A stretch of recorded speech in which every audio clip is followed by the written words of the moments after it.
किबला शाह साहब मोहतरम पीर सैयद मजहर शाह साहब 2-4 मिनट की हाजरी मैंने हुक्म आए जनाब चौधरी मोहम्मद अशरफ रजोका साहब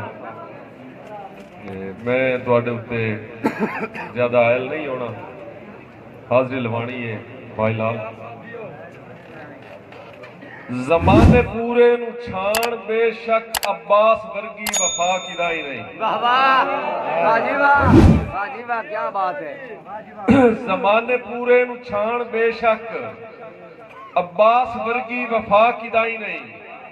खातून जन्नत तू वद के नासिक जहान दे विच हया किदा ही नहीं। और खुदा तू मंगया जो भी मुर्शिद रुआट बामण दा याद कर खां अली दे बचड़े हुसैन वर्गी देवनी कई दुआ किदाई नहीं। माशाल्लाह क्या बात है जी क्या बात है। मेहरबानी जी दिल चुका फिर जे ना मरी वे मेहरबानी किबला शाह साहब दिल चुका फिर जे ना मरी वे तो रब वसावण दा फायदा कोई नहीं। गवाठी दे घर ना होवे आटा तो हज ते जावण दा फायदा कोई नहीं। और पो दे पाले ते बाल नासे किसे दे ठर ठर के मरदे होवेन ता संगे मर मर मसीता मंदरां दे विच लवावण दा फायदा कोई नहीं। क्या बात है जी क्या बात है। मैं भी एवें सुने सा जिवें खामोशी नाल सुनदे पए हो। मेहरबानी शकूर भाई मेहरबानी साईं। दिल चुका फिर जे ना मरी वे ता रब वसावण दा फायदा कोई नहीं। गवाठी दे घर ना होवे आटा ता हज ते जावण दा फायदा कोई नहीं।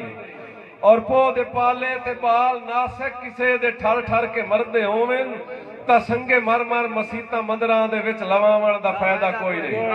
क्या बात है। आमन वालिया अहले दिल लोगों वास्ते शोरा हजरात आमन वालिया तू एक वारी मार शकूर भाई आमन वालिया तू एक वारी इस दुनिया ते आवी ना जाले में थे पैसे बदले बच्चे मारन लग पे ने। बहुत बहुत शुक्रिया भाई बहुत शुक्रिया अदिल भाई मेहरबानी क्या बात है। समझ नहीं आई भाई आवन वालिया तू एक वारी इस दुनिया ते आवी ना जाले में थे पैसे बदले बच्चे मारन लग पे ने। जेदी समझ आ गया ओदी इबादत हो गई। आवन वालिया तू एक वारी इस दुनिया ते आवी ना जालिम इत्थे पैसे बदले इमाम मासूम होंदे जालिम इत्थे पैसे बदले बच्चे मारन लग पे ने। और सिर तू बार गमां दे झुलदियां वेखां ना जन्नत कखां सावें तुलदियां वेखां ना मेरी नासिक अख दा नूर मरी जावे शाला कई दी मां नू रुलदियां वेखां ना। क्या बात है जी क्या बात है। कोई एक भी फर्ज अदा नहीं हुंदा मां राजी करन तू पहले जिंदे नाल दुआवां मां दियां होवें नहीं मरदा मरण तू पहले।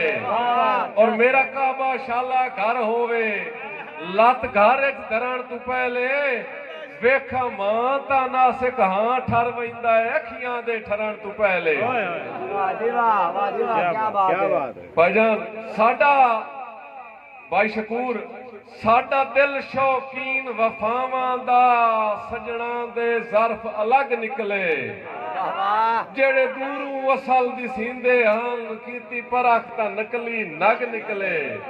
और इहो नासिक खा अरमान गियुम हंजू हां ते बाल के अग निकले मसे 5-7 नितरे औख दे विच घणे वक़्त परस्ते ठग निकले। वाह जी वाह।